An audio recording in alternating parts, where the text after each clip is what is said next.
Do you spend all your time doom scrolling? Don't look at me like that. I know you do. Don't worry, I've come to a victim of doom scrolling too. But lucky for you, I'm here to solve all your problems. These are 10 things you can do to prevent doom scrolling. Doom scrolling is terrible. I've fallen victim to doom scrolling, and my screen time has been looking like 8 hours every day. Damn! It's not my proudest moment, okay, I will admit, but you know what? Your girl was sad, okay? But, you know, sometimes social media is not the best solution. So here are some things that you can do to prevent some doom scrolling, or maybe even stop it. But maybe let's not go too far. Let's start with preventing. So the first thing that I came up with was reading, of course, because if you don't know, I'm a big reader. Actually, I'm reading 2 books at the same time. I'm reading The Wicked King, which is the second book in the Cruel Prince series by Holly Black. And I'm also reading When in Rome by Sarah Adams on Libby. And I know what you're thinking, some people really don't like reading, but I promise there is a book for everyone, and reading can be super fun. I know what you're gonna say next. Books are expensive and I can't afford to buy a book. Well, lucky for you, like I said, I'm reading a book on Libby, which is a really great free library app. All you have to do is go to a library, get a library card, and you can connect it to the app. It's a super easy process, and it means that you can get free online books. It's amazing. I love it so much. It's super easy to use. I'm not super tech savvy, so yeah, I love it, and it allows me to read more books. The only downside is that because it is a library system, you have to have books on hold sometimes, and I had to wait for almost 3 months for When in Rome. But the good thing is you can rent out multiple books at the same time, so you just borrow them, and then when you're done with the book, you can send it back, and it's really nice and easy. Okay, the next thing I'm gonna say is, again, another obvious one. It's journaling/writing. I encourage you guys to do some physical writing because I just think that it is a great way to keep up your writing skills, because while almost everything is electronic now, I think it's still good to have some really good penmanship skills, because when you're filling out those resumes and applications and stuff, sometimes they prefer a physical copy, or sometimes they want both. So yeah, I would say, practice writing physically. This is my current journal. She's got lots of things, and this is just like my daily journal that I write in daily. And it's really helpful. I think it also helps to clear your mind, and it's just really great. But I also, as I've said a couple times on this channel, I'm writing a book. So I have been doing some writing on a computer, which is also very good. I think it's just a good way to get your brain juices going. There's also this really cool website called I actually don't know what it's called, but if I remember, I'll put it up here. But basically, the overall idea is that if you stop typing or if you delete too much, it will get rid of everything. And I think it's really cool because it really gets your brain juices going. And it's just it gives you a prompt, so you don't have to really think too much about what you're gonna write. You just kind of follow the prompt. And it can also be really good for future tests that you may take about prompts that you may not know the answer to, but then you have this experience, so then you can be like, oh, I got this in the bag, don't play. Oh, that hurt. The next thing I'm gonna say is going outside.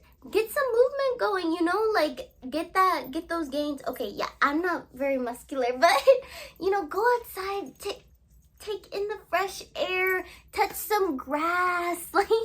It's honestly really great. I've been going on my trampoline, and it has been so much fun. And if you have a pet, you can play with your pet outside, throw a ball or a stick, or just hang out with them. I also sometimes just literally go outside, sit down, and read. It's great because you still get that sun, and I do encourage you getting some movement, maybe walking around a little bit, if you have a backyard, walking around your backyard. Or if you're fortunate like me and have a trampoline or something like that, getting on that for a little while. Yeah, and I think going outside is great because it just really gets that dopamine and it gives you that vitamin D, you know? Okay, these next few ones are gonna sound a little goofy, but I promise they are so much fun because I've been doing them myself.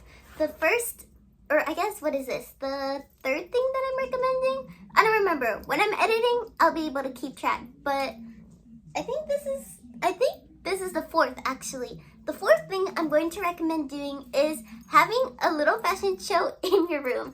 I know what you're thinking, feels a little goofy, but I swear it's so much fun and you get to create some cute new outfits. You can take pictures, like just serve. And if you do end up going on a little vacation or just going somewhere, anywhere with your family or just by yourself, you have some outfits. Wanting to go to the beach and look aesthetic? Well, you already got the outfit because you did the fashion show. Going to Paris? Bonjour, Paris. Oh my gosh, you could practically see the Eiffel Tower from your room. Okay, so maybe you gotta be a little bit delusional, but Delulu is the Salulu. For the most part. The next thing I say is trying to learn a new dance. It's so fun. And again, it just gets your body moving because it's really important to move your body a lot and just get that movement. Yeah. So this is really easy because you can just look up a YouTube video or honestly even go on TikTok and try learning a new TikTok dance. But that can be a little dangerous because, you know, that might lead to doom scrolling. But, you know, I will trust you guys to have some self-control. But you can go on YouTube, you can literally look up Just Dance and all these Just Dance videos will pop up and you don't even need the app or the console or anything. And you could just follow along and try learning the dance and it is so much fun. Feels a little goofy, I will admit, but it's a lot of fun. Or if you're into K-pop like me, you can try learning a new K-pop dance. My friend and I go to this K-pop night and they play a bunch of K-pop music.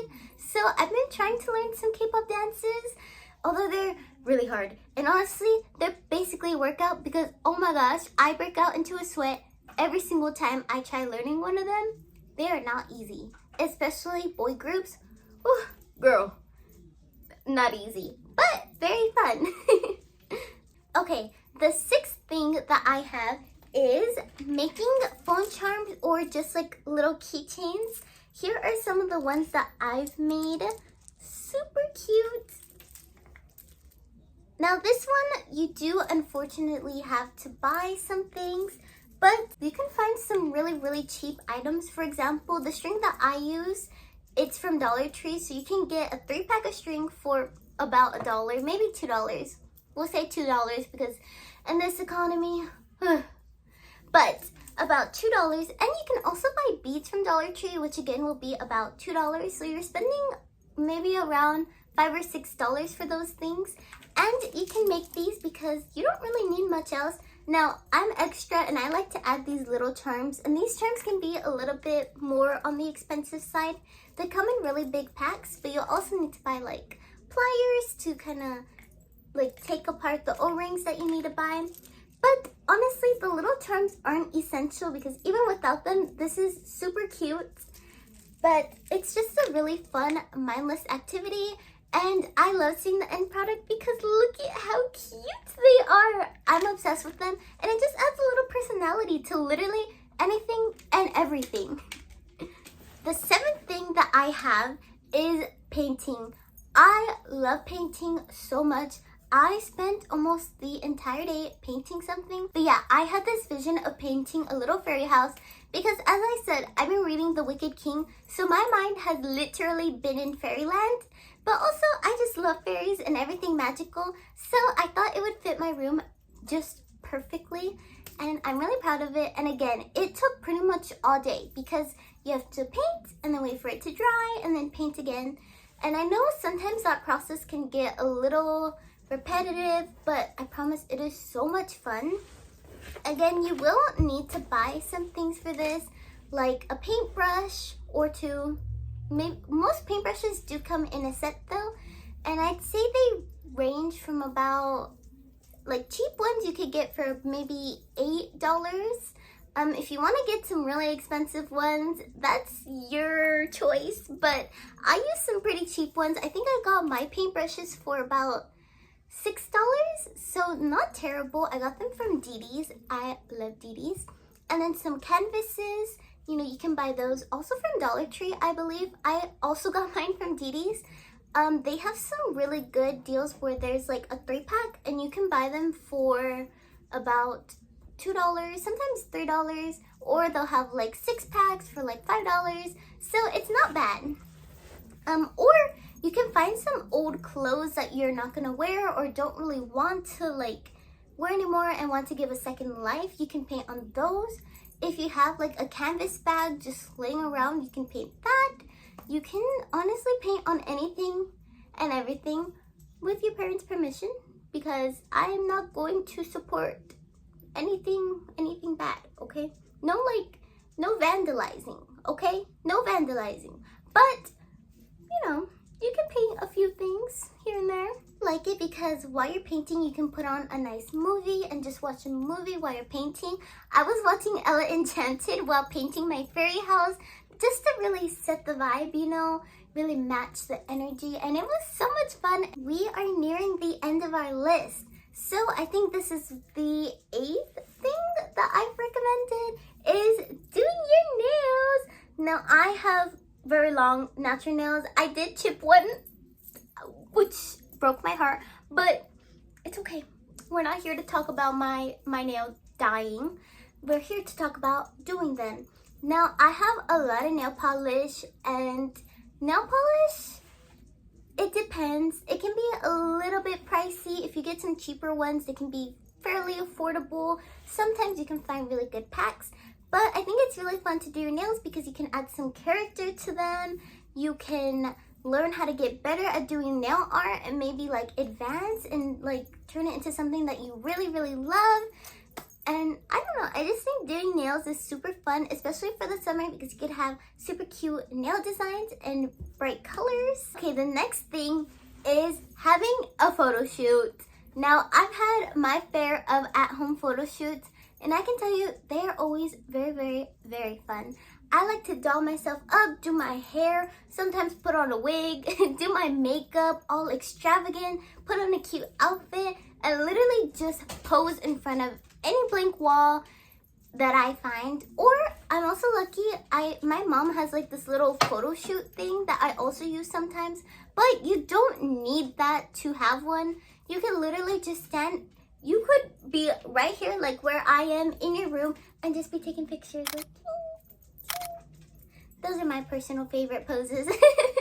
And it is so much fun, and if you want, you can like edit your photos and post them, or you could just have them for yourself, for you to see only. It's still super fun, and they can take a really long time. Mine take about 3 hours because I like to like take my time doing my makeup, doing my hair, finding an outfit, setting up the little area, deciding what I want to do. But yeah, photo shoots are always a must. I love them so much, and again, they take a lot of time, so it's less time from doom scrolling. And last, but definitely not least, I recommend you guys trying to learn a new skill, like baking, cooking, painting, literally anything. I'm personally trying to learn how to do the splits. It's not going very well, but you know, I'm trying to learn. But again, if you do try doing like learning a new skill, such as doing a cartwheel, a handstand, or just anything in that realm, please be careful. Please make sure you're nowhere near like sharp objects or just nowhere that you could get severely hurt. Please just be careful. And again, also with like cooking or baking, make sure you have your parents, if you're younger, make sure you have parent supervision. I'm 16 and I still don't feel safe cooking or baking alone. Like, I don't trust myself. I barely trust myself making soup because I have burned myself one too many times. So just be careful, but I do encourage you to learn a new skill. It could be super fun, and it could be a progressive thing that you do to prevent yourself from doom scrolling. But anyways, honeys, that is all for today's video. I really, really hope you enjoyed it. If you did, please click like, and if you do subscribe, please hit that notification bell ding. I love you all so much. Bye! Mwah!